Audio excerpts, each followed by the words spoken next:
Most people spend their entire lives collecting things their grandchildren will eventually throw away. But there is one habit that can outlive your possessions, preserve your wisdom, and give the people you love something they cannot buy anywhere. The habit of keeping a personal journal. Not a diary filled with what you ate for lunch, or a detailed record of every ordinary day, but a private record of what life taught you when nobody was watching. What mistakes cost you, what helped you survive difficult seasons, which people were worth trusting, which battles were never worth fighting, and what you finally learned about yourself after decades of experience. The Stoics understood the value of this practice long before anyone called it journaling. Marcus Aurelius wrote thoughts to himself that were never intended to become a famous book. He wrote reminders about anger, mortality, discipline, duty, temptation, and the proper use of his time. He was not writing to impress an audience. He was writing because a human being can forget what he knows, especially when emotions become intense, circumstances become difficult, or the world becomes noisy. That is why journaling may be one of the most meaningful hobbies you can begin at any age, particularly as you get older. It gives you a place to turn experience into wisdom, instead of simply letting the years pass. And if you do it correctly, your grandchildren may one day discover that the person they thought they knew was only the surface of someone whose deepest lessons were quietly preserved for them. Lesson 1. Stop letting your experiences disappear. Think about everything you have learned that you never learned from a book. You learned what disappointment feels like. You learned that some friendships survive hardship while others disappear the moment you stop being useful. You learned that money can solve certain problems but cannot repair every relationship. You learned that some opportunities should have been taken and others should have been refused. You learned what happens when you ignore your instincts, when you trust the wrong person, when you stay too long, when you speak too quickly, and when you remain silent, when you should have spoken. But experience alone does not automatically become wisdom. If you never reflect on experience, you simply accumulate memories. Wisdom comes from examining those memories and extracting the lesson. Epictetus repeatedly emphasized the importance of examining our judgments rather than blindly accepting our first reactions. That principle applies beautifully to journaling. At the end of a difficult day, instead of simply writing, "Today was terrible," ask a better question. What did today reveal about me? Maybe you discovered that criticism still controls your mood. Maybe you realized you have been tolerating disrespect because you are afraid of confrontation. Maybe you notice that you become anxious whenever you cannot control an outcome. Write that down, because 10 years from now, that observation may be more valuable than almost anything else you could have preserved. Your journal becomes a laboratory for your character. Lesson 2. Write about the mistakes you do not want them to repeat. One of the greatest gifts an older person can give a younger person is not advice about how to succeed. It is honesty about how they failed. Many grandparents tell their grandchildren, "Work hard, be a good person, save your money, choose your friends carefully." All of that is true, but it is also incomplete. Tell them what happened when you did not follow that advice. Tell them about the job you stayed in too long because you were afraid to start over. Tell them about the relationship where you ignored obvious warning signs. Tell them about the time pride prevented you from apologizing. Tell them about the opportunity you rejected because you were afraid of looking foolish. Tell them about the years you spent worrying about what other people thought. Seneca understood that mistakes can become teachers when we are willing to examine them honestly. He wrote extensively about time, regret, anger, ambition, and the ways human beings waste their lives while believing they are merely busy. Your journal gives you permission to tell the truth without protecting your reputation, and that matters. Your grandchildren do not need to believe you were perfect. They need to know you were human, that you made mistakes, that you paid for some of them, and that you learned from them. Imagine a 25-year-old grandchild struggling with a decision and discovering a page you wrote 20 years earlier about making a similar mistake. That page could save them years. Lesson 3. Record the principles that actually worked. As you grow older, you discover that life is less complicated than it seemed when you were young. Not necessarily easier, just less mysterious. You begin to recognize patterns. You learn that sleep deprivation makes problems look bigger. You learn that anger makes intelligent people say stupid things. You learn that chasing approval is exhausting. You learn that resentment keeps you emotionally connected to people you claim you no longer care about. Write those discoveries down. Marcus Aurelius repeatedly reminded himself to return to first principles. What is within my control? What is my duty? What kind of person do I want to be? What matters when everything temporary is stripped away? You can create your own collection of first principles. Perhaps yours are simple. Never make an important decision while furious. Do not sacrifice your health to impress people who will not remember your effort. If someone repeatedly shows you who they are, believe the pattern. Save money before you increase your lifestyle.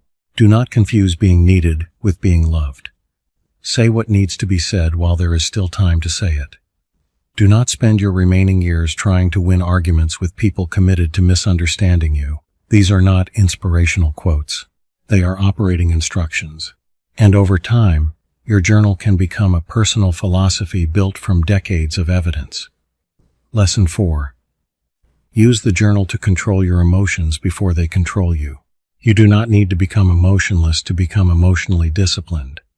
The Stoics never argued that human beings should stop feeling. They argued that we should become more careful about the judgments we attach to what we feel. You receive an angry text from a family member. Your first instinct is to respond immediately. Instead, open your journal. Write exactly what happened. Then write what you are telling yourself it means. They disrespected me. They don't appreciate everything I've done.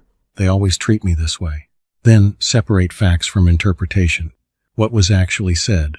What did I assume? What can I control? What response would I respect tomorrow morning? This simple process creates distance between the event and your reaction. And that distance is where self-control lives. The next time someone insults you, your boss criticizes you, a relative provokes you, or an old grievance suddenly resurfaces, do not immediately reach for your phone. Reach for a pen.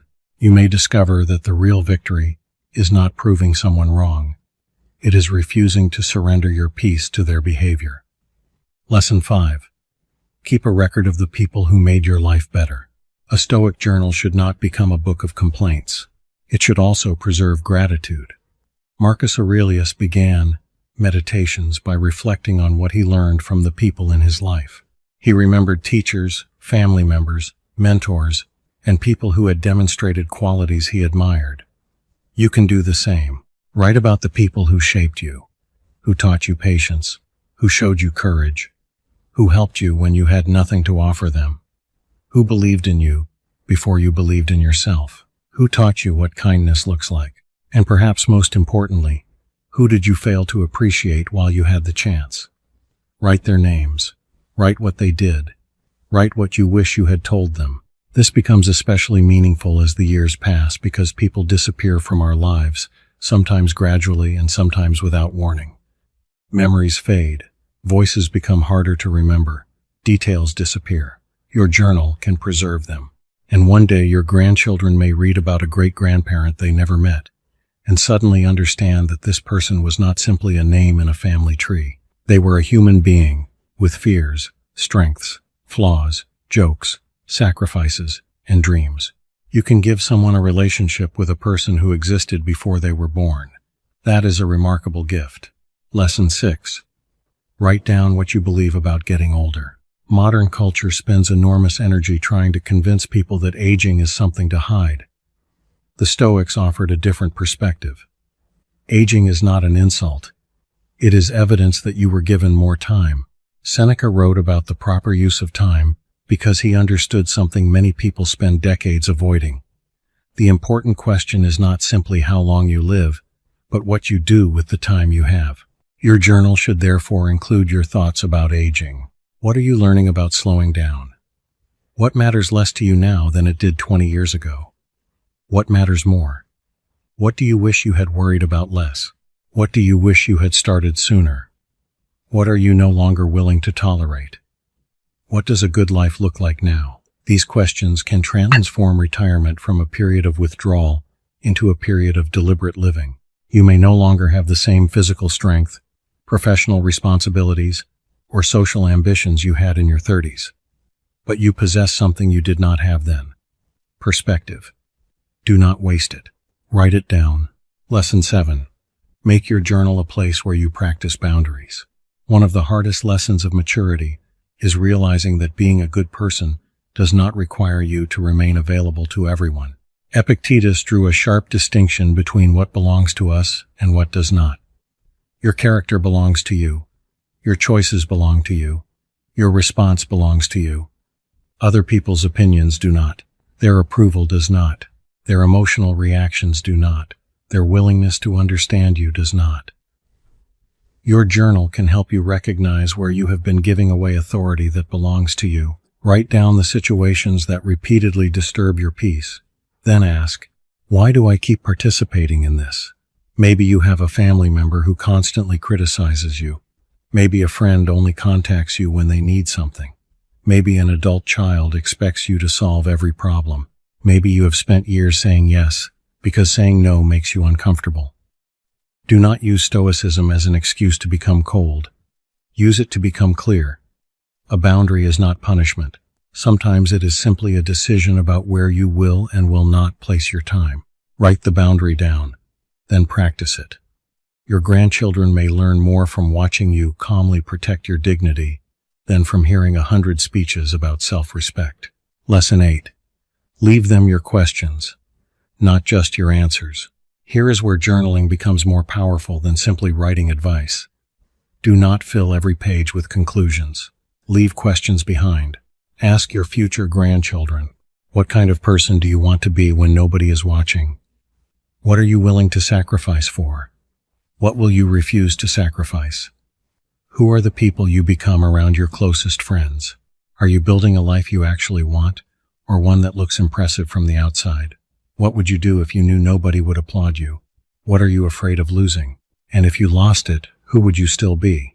These questions carry the Stoic spirit, because Stoicism is ultimately about examining your life instead of drifting through it.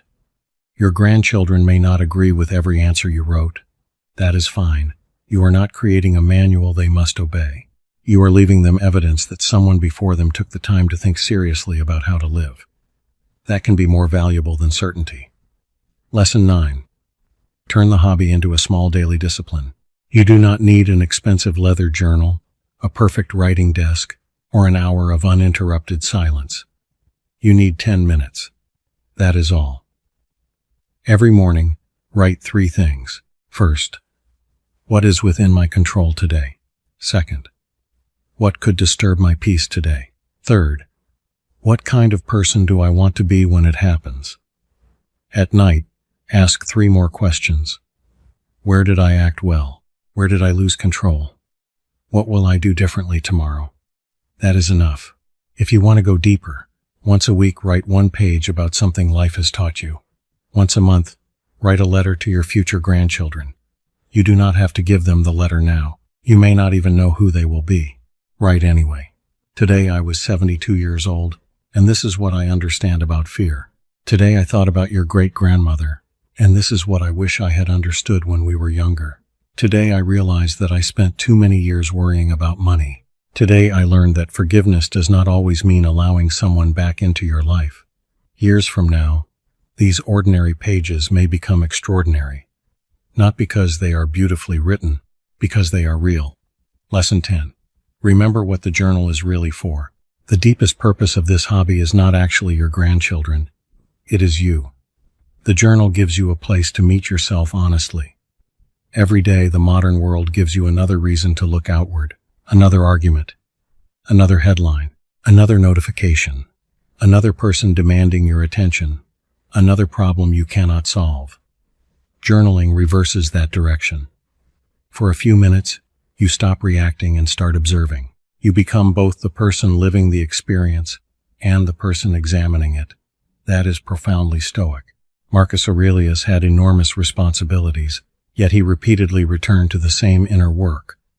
Control your judgments, perform your duty, accept what you cannot change, and remember that your time is limited. You do not need to be an emperor to practice that.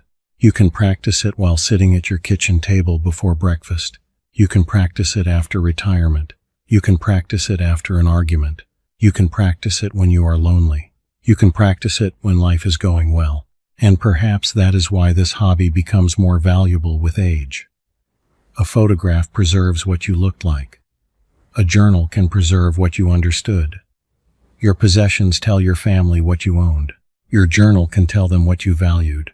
Your house may eventually belong to someone else. Your car will eventually be replaced. Your tools will eventually rust. Your accounts will eventually be divided. But a page written in your own hand saying, "I was afraid, but I did what I believed was right," can remain meaningful for generations. So begin now. Take an ordinary notebook. Write today's date. Then write one thing life has taught you that you wish you had understood 20 years earlier. Do not worry about grammar.